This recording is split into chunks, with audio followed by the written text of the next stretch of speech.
So a lot of times with Super Bowls, most years, the quarterback is the biggest story. Win, lose, play good, play bad. We normally always come out of these games talking about the quarterback. Whether it's Tom Brady, Patrick Mahomes, Tom Brady, Aaron Rodgers, Tom Brady, Jimmy Garoppolo, Tom Brady again. Tom's been here a lot. But last night, while there was storylines around both quarterbacks, Matthew Stafford and Joe Burrow, the main storyline going into that game, during that game, and at the end of that game was not about a quarterback. It was about the most dominant defensive player we've seen the last 15 to 20 years. And that's Aaron Donald. Aaron Donald was not only the focus and he didn't have a big first half, but him not having a big first half was the talking point of the broadcast. Think about that. An interior defensive lineman was the talking point of the Super Bowl broadcast. For people that are older, like you've seen great defensive linemen, you've seen Bruce Smith, you've seen Reggie White, you've seen these guys who come along who are great on the interior, who are, all-time great pass rushers, but they never own the broadcast. Even when Reggie White was playing, Brett Favre was still talked about during his Super Bowl. When Bruce Smith was playing, it was still the Bills' offense. Jim Kelly, Thurman Thomas, Andre Reed. Like, these guys don't dominate the broadcast, even if they dominate the game. So Aaron Donald having a slow first half, that was the broadcast. And then the second half of the game completely took over. He became unblockable. The Bengals couldn't, whether it was one guy, two guy, slide the scheme every single play. If he wasn't getting a sack, he was getting pressure. The Bengals only allowed one sack in the first half. They ended the game allowing 5, or I believe allowing 6, and that is a large, including on the last play of the game, and that's due to who? Aaron Donald. So, and Aaron Donald is interesting because there's a report that came out before the game that if the Rams won the Super Bowl, and obviously they did, Aaron Donald might retire. And there's a bunch of people who are going to take it one way or the other. If you're a fan of him, maybe you're sad because he's leaving. If you're one of those people that think like, wow, why would you retire now? You're 30, 31 years old. You're still great. This is the perfect time for Aaron Donald to retire. Because if you're Aaron Donald, what more do you have to prove? We're not going to see more Tom Brady's. We're not going to see more LeBron James. Guys that want to play because they have this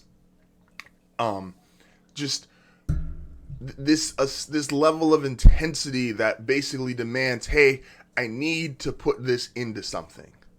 And for Tom Brady, for 22 years, it was football. For LeBron, these past 20 years, it's been basketball. But those are few and far between and very rare breeds of human. Not saying we'll never see it again, but we're going to see it far and far less again. And far and less in between.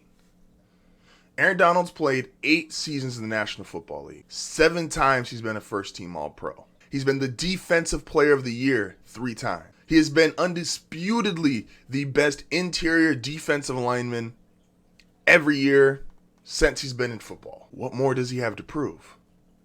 What more does Aaron Donald have to do to show that, hey, not only am I a Hall of Famer, not only am I an all-decade player, now I'm a Super Bowl champion, I'm a Defensive Player of the Year, I've been voted number 1 player in the league on the top 100 players poll.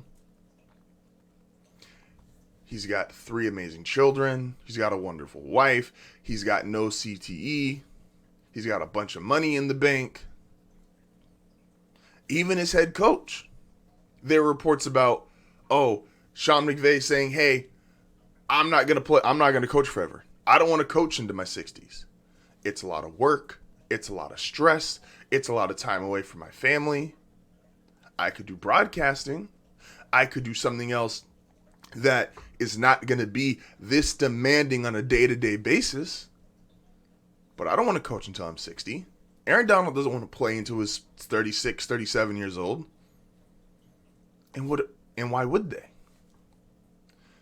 Gone are the days of, gotta play. This is the only thing I know. These guys have a bunch of money, a bunch of people in their circle that are kind of giving advice in terms of what to do with their money.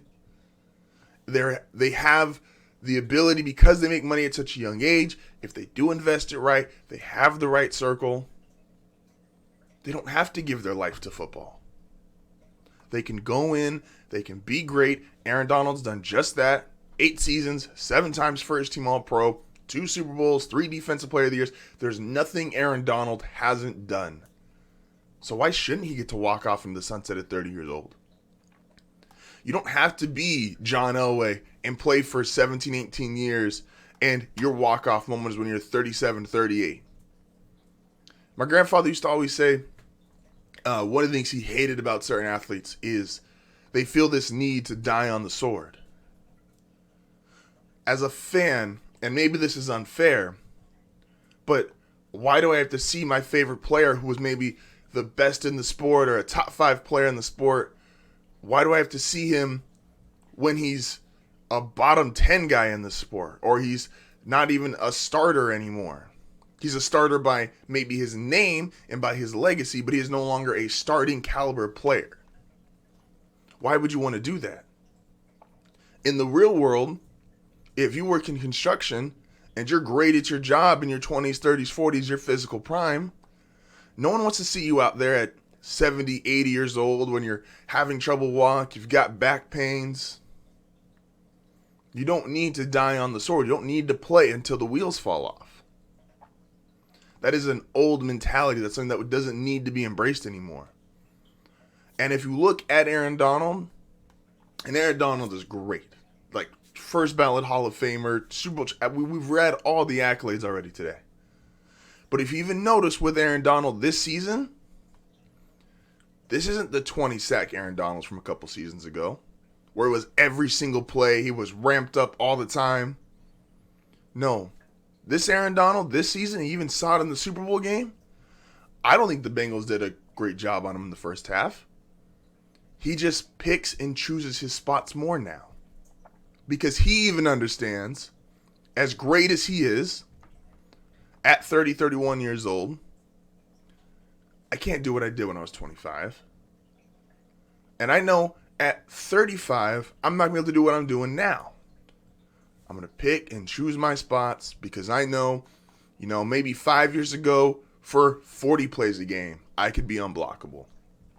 At 30 years old, maybe it's only 20 plays a game I can be unblockable. At 35, there might only be 3 or 4 plays I'm unblockable. The all-time greats that you just don't ever see die on the sword. There's going to be more and more of those, I believe, especially when you consider in the past, like the 2 big outliers are Calvin Johnson, Barry Sanders. You never saw them decline. You never saw the drop-off. They came in, they were great, they did what they wanted to do, and they left. And salute and congratulate to both those men, as well as salute and congratulate to Aaron Donald. If this is your retirement, hell of a player, all-time great, Super Bowl champion, Aaron Donald. AD is a beast, and I'm not talking about street clothes. I stole that line from Tony, sorry. Had to get that one off. Had to, sorry. A little bit of a hater. Deal with it.